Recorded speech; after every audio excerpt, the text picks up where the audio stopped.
Hello students, welcome to the Unit 8 Notes, Section 12.2. At this time, if you want to do the warm-up on your own, feel free to pause the video, but I'm going to start. Looks like the first two questions here are 45, 45, 90s, and the third one is a 30, 60, 90. So you can, for the first two, you can use the Pythagorean theorem if you want, but I'm going to use for all three of them the rules of special rights. So we have a 45 here. Oh.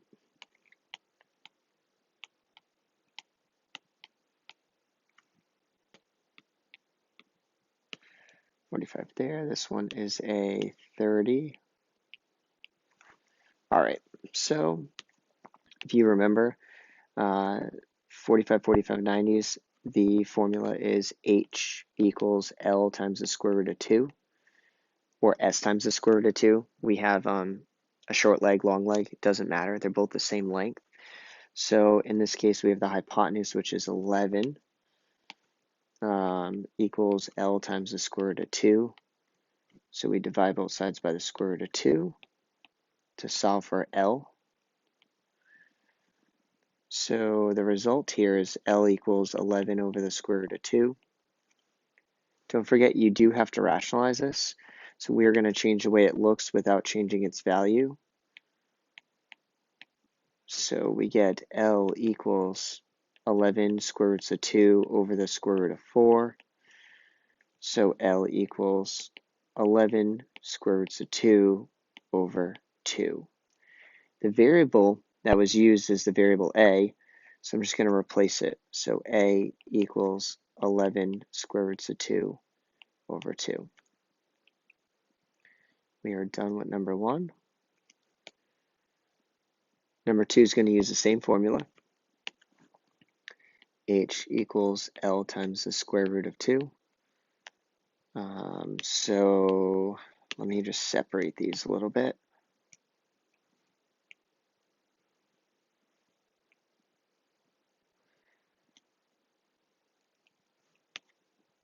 So we have 5 square roots of 2 equals L square roots of 2. This one's a little bit easier to solve here. We're going to divide both sides by the square root of 2. Notice it clears the radical 2 out of both sides. So L equals 5. I am going to substitute in my variable C. So C equals 5.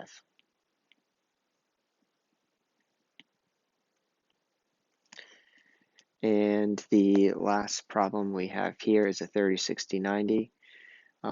Remember, there are two equations. There is H equals S times 2, the short leg. There's also L equals S times the square root of 3, which is a long leg. It appears that we're given what's opposite the 30, being the short leg. So this one will be quite quick to solve. H equals, this is my short leg, H equals 14 times 2, so H equals 28.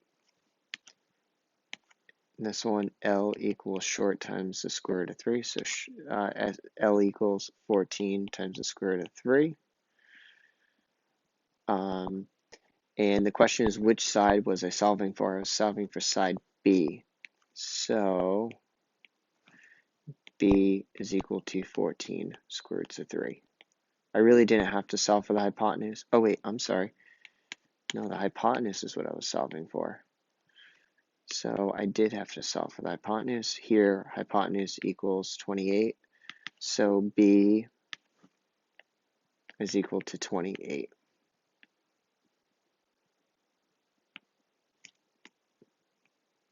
All right. Notice everything's in simplest radical form.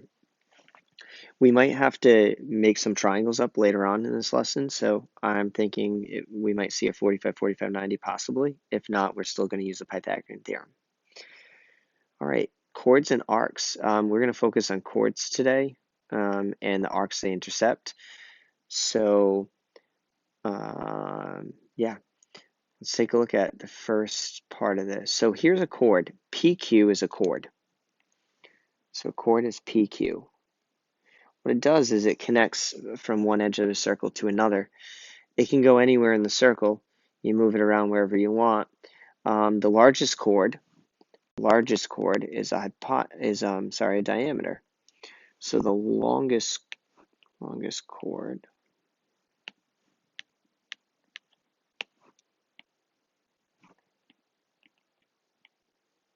diameter is the longest chord. Remember, this diameter can look however it wants to. It doesn't have to go parallel to the bottom of my paper. It can go this way as well, right? So these are just a couple examples of chords.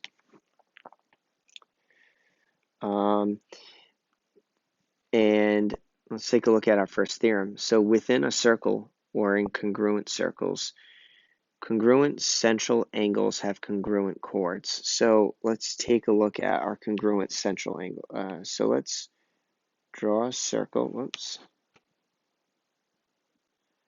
Here's a circle. And we're going to draw some central angles. So let's draw a central angle here.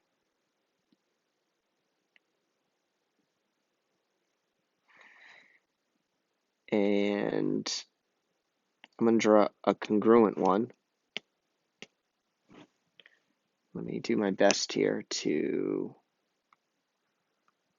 try to move it properly. Let's see if I can get this. Here is a congruent. There we go. Let me move it a little bit more. There we go. So here we have congruent central angles, right? So it says here, here's a congruent central angle. It says that congruent central angles have congruent chords. Well, what it's talking about is this piece right here. It's talking about this chord. Let's call it chord AB and chord CD. So in this case, AB is congruent to CD because they are congruent central angles. And notice this says within a circle. Oops, it says within a circle or in congruent circles. So let's actually make a congruent circle and emphasize this even further. Here's one circle, and let's draw a congruent one. And literally what I'm going to do is I'm going to just get rid of these letters and call this A, B, C, D, E, F, G, and H. So here's what we know, that the chords are all going to be the same.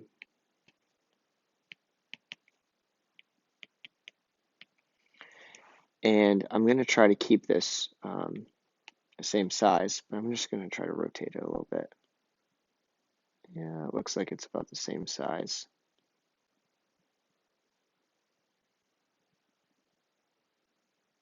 Obviously, yeah, did not like that.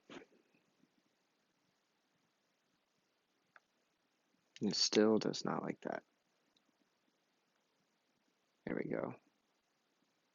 Okay, so assuming that it doesn't look, let me try one more time. There we go. That looks to be about the same size, even though it's rotated. So there you go. It doesn't matter if it's one circle or two circles. As long as the circles are congruent, then we'll have congruent arcs. Congruent chords have congruent central arcs, so that's just a converse. Again, I'm going to leave that. It's the same thing you see here. So I'm not going to draw two more circles. It's just the converse of it. So assuming you have two congruent central angles, then I have two congruent chords. If I do have two congruent chords, then if you go back to their central angles, those are going to be congruent. So these two are both the same thing. And then congruent arcs have congruent central chords. So if you see this part right here, I'm going to put some tick marks on this, then those also have congruent chords and they also have congruent central angles. So all three things can be said about this. So I'll say that, I'll say chord AB, oops,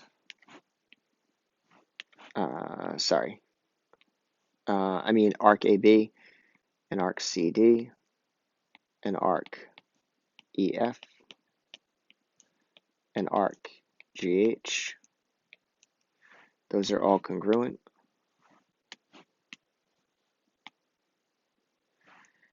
And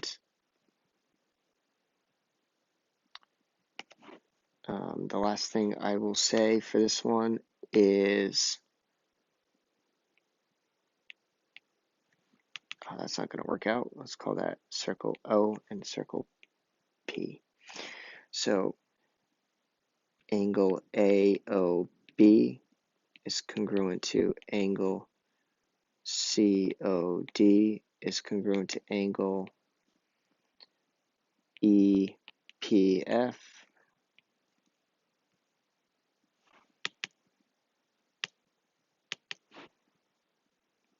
EPF is congruent to angle GPH, angle GPH.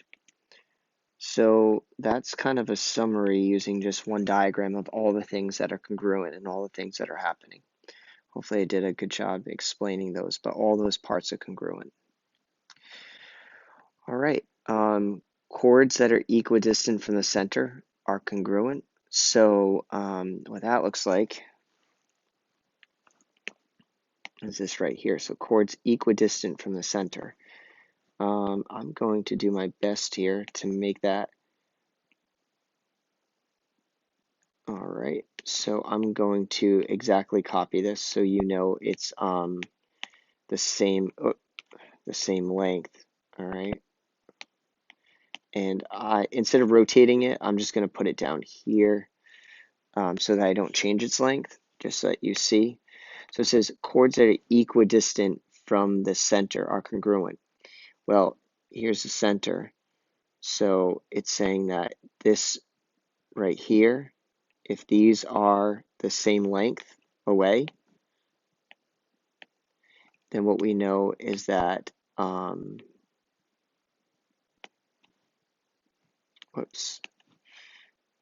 we know that this is the same as that. So I'll label this AB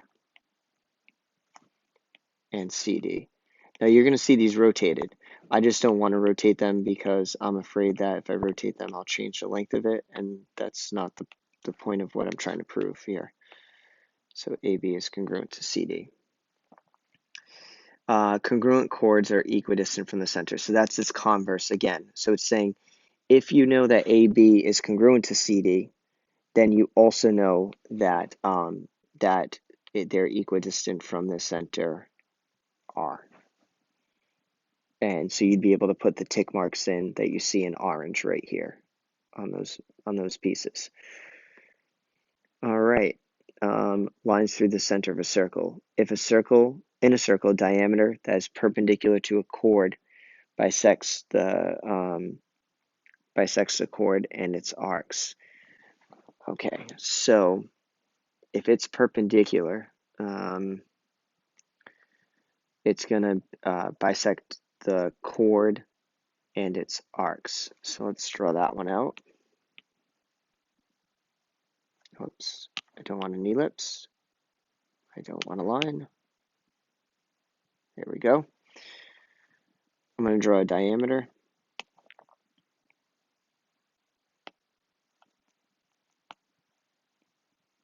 Or an approximate one. And I'm going to draw a chord.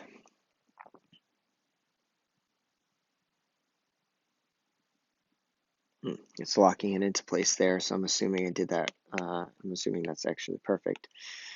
So I'm going to throw in a center, call it Y. All right, so if a diameter is perpendicular to a chord, so if this happens here, if this is perpendicular, then we are able to conclude that it bisects the chord itself and the arc. If it's not perpendicular, let's say this diameter goes a little bit like this, then it won't be perpendicular. It won't be perpendicular, so it won't be bisecting the chord and the arc. So why don't I just throw some letters up here? A, B, and C. A, B, C, and D. So in this case, we'll say AB is congruent to BC, and we will say AD is congruent to DC. Right, so that's that one. In a circle, a diameter that bisects a chord that is not a diameter is perpendicular to that chord. So that's just the converse of the one listed above. So if it's perpendicular, then it bisects it. If it bisects it, then it must be perpendicular. All right. And then this last one, in a circle, the perpendicular bisectors of a chord contains the center of a circle. So no matter what, if a chord has a something that bisects it, that's perpendicular and bisects it, then no matter what, this will be forced to, as you can see, go through the center. It doesn't have any other option. It can be perpendicular, which is what you see here, right? It can bisect it, which is what you see here, but when both occur, it doesn't have an option, but it has to go through the center. So I hope that explains those three. So that was a lot of information. I know that I kind of wanted to go through all the different pieces, and feel free to rewind this and watch it over again. But you should have all the information you need for us to get through the rest of this lesson. So in diagram, let's start with example 1. In the diagram, the two circles are congruent. So given that BC is congruent to DF, what can you conclude? Well, we can conclude BC is congruent to DF. So it all is going to work out here. BC is going to be congruent to DF, both of those chords, because their arcs are congruent and the circles are congruent. If you are instead given that BC is congruent to DF, what can you conclude? Well, because circle O and circle P are congruent, then we can conclude that BC is going to be congruent to arc DF. So arc BC congruent to arc DF. All right, so in exercise 1 and 2, the circles are congruent. What can you conclude? So here's two things that I can conclude. I can conclude that BC segment chord BC is congruent to chord YZ. I can also conclude that arc BC is congruent to arc YZ. For number 2, check this out. Vertical angles. We got a lot going on here. What can we conclude? Oh, yes, we have quite a bit. So it is going to be almost impossible for me to put tick marks on both of these. In black, I'll put the tick marks that go on these pieces. And in blue, I will mark the arcs because they're so close together, there's no way, I don't think you're going to be able to do it on your paper because unless you color code it, because I'm able to zoom in, which is nice. All right, so, oops. So I'm gonna just list out all the information that we have. We have TE, I'll stay consistent in color. TE is congruent to HG, is congruent. We can make a compound congruence here, JN, and it's also congruent to ML. And we'll do the same thing in blue, but we'll use the arc. So TE is congruent to HG, which is congruent to arc JN, which is congruent to arc ML. We could have also made one other conclusion, which is that angle TFE is congruent to angle HFG is congruent to angle JKN, JKN, which is congruent to angle MKL. Just because I drew those tick marks in, I'm just going to list out all that. All right. Next question. What is the value of A in the circle at the right? It's multiple choice. A, well, because these are equidistant, 9 and 9, what I'm assuming is that I'm going to use 2 tick marks because it looks like there's already one listed. Because these are equidistant, we know that PR is going to be equal to, let me throw in a letter here. So we know that PR is going to be congruent to RL. So that means they're going to be equal.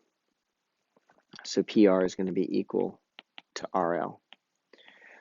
All right, well, we know that that's 12.5. We know that this is going to be 12.5.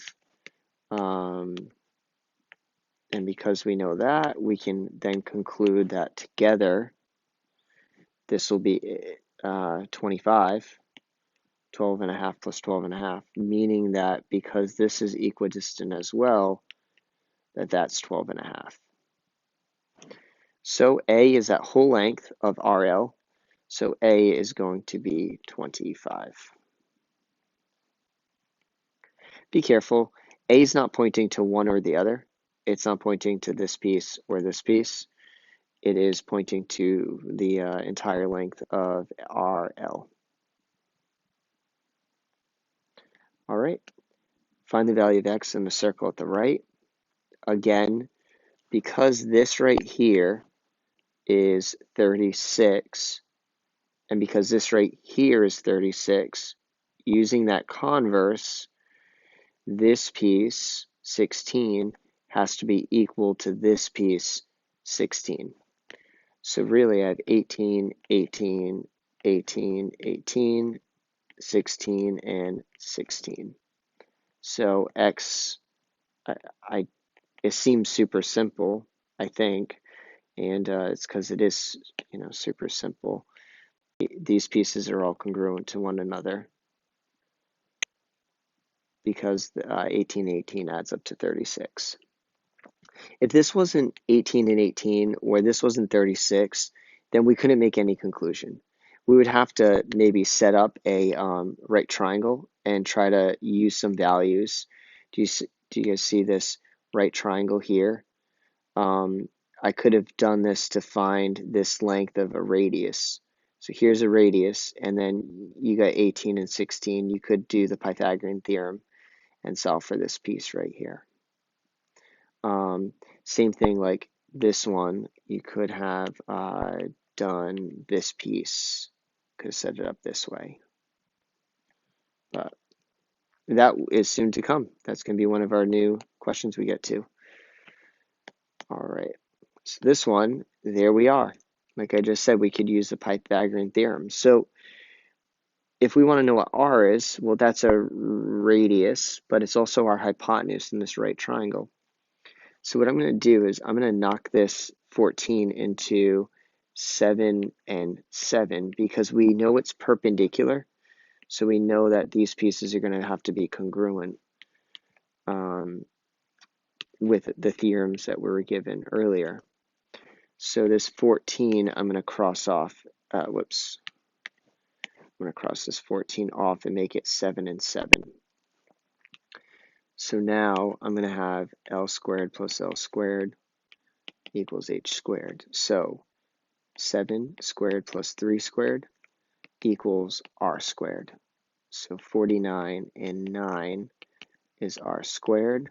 So 58 equals R squared. So R is equal to the square root of 58. Nearest tenth, let me get my calculator. Square root of 58 is about 7.61577. So when we're rounding to nearest tenth, we're going to say that R is approximately equal to 7.6 because we're going to round everything else off because it's not a 5 or higher in my hundredths place. All right, it makes sense too. It's going to be the longest leg of that triangle. So the next one, here we have y.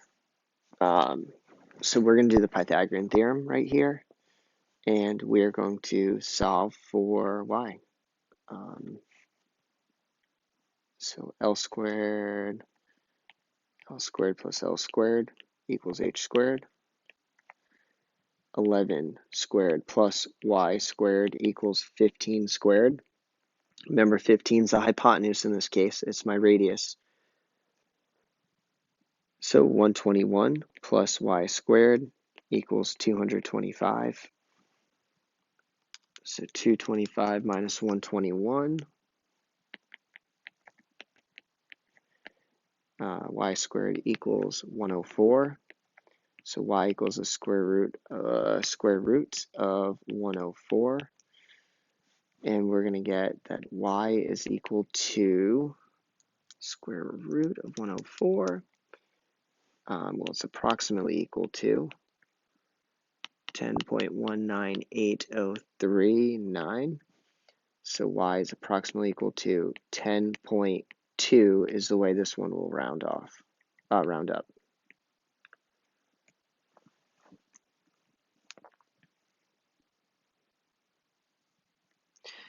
I'm just going to move this so I have more room for my other question.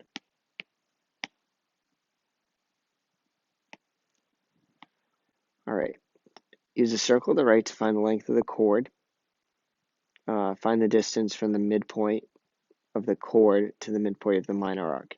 What it's asking, those two questions are saying, hey, find this length total, and then what does it say? From the midpoint of the chord to the midpoint of the minor arc.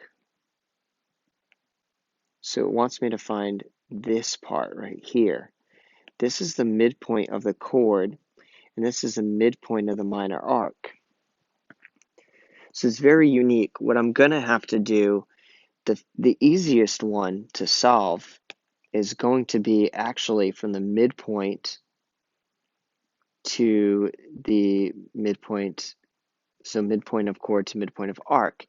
Because take a look, this is a radius right here. 6.8 is a radius. This right here is also a radius. So this also has to be 6.8. We don't have a choice. These are congruent radiuses. So I'm just going to quickly do 6.8 minus 4 equals 2.8. So that's the answer to this one. Are there units? Nope, no units. Okay, so that's 2.8. That one was quite easy, but the other one will be a little bit more difficult. So here's my 2 point. You know what? I'm going to label it at 2.8 like that. So my suggestion for students right now is to not call this x, this chord. The whole chord is x. So let's call this y and call this y. So x is really equal to 2y's. I wanted to make a new variable because I really want to focus in on solving this triangle right here that you see. I want to solve this right triangle here. So if I ignore x and call it a new variable, once I get this variable, I'm just going to double it because here's y, double y, and now I get the whole length of x. So I'm going to do leg squared plus leg squared equals hypotenuse squared. So I'm going to get y squared plus 4 squared equals 6.8 squared. So I get 16, and I get 6.8 squared is 46.28. Take away 16, so I get 30.28. So y is equal to square root of 30.28. And I'm assuming that, yeah, it doesn't tell me to leave it in simplest radical form. It's not possible. There's a decimal in here. So I'm going to approximate it to, let's see, minus 16. Square root of 30.24 is about 5.49909. And we're going to just say that I'm going to leave that right now. The only reason because I could round it, but I really should probably multiply this answer exactly the way it is by 2, because that's going to give me x.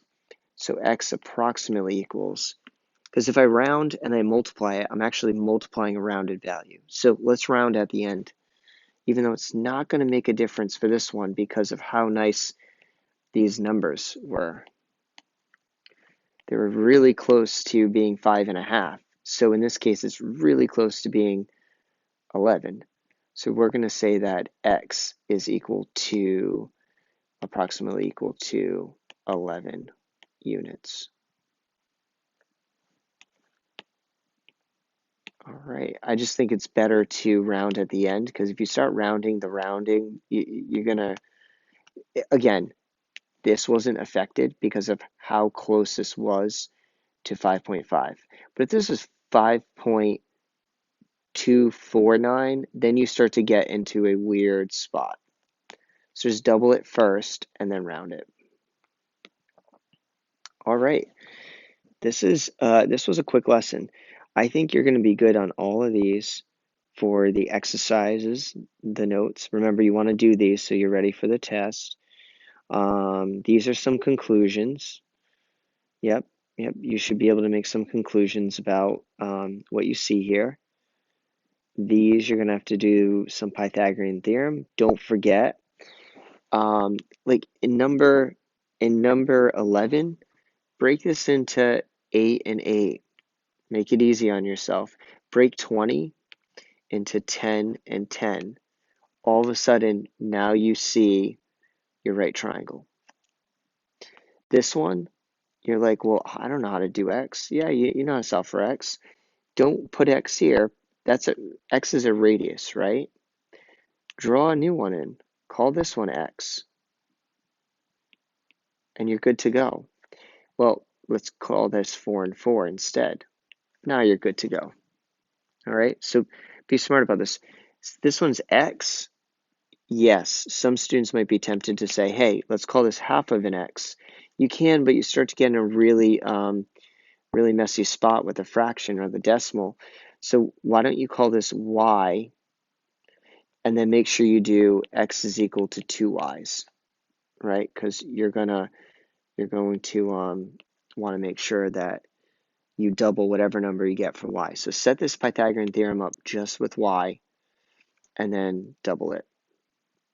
Okay. These are kind of the same. Again, draw that in there, make that your x, and then call that, here, let me zoom in on this one. Make that your x, and make that 11 and 11. And now you're good to go. You're good to go on that one. This one, again, call that y, and then x is equal to 2y's. And double whatever number you get. Try to make them easy on yourself.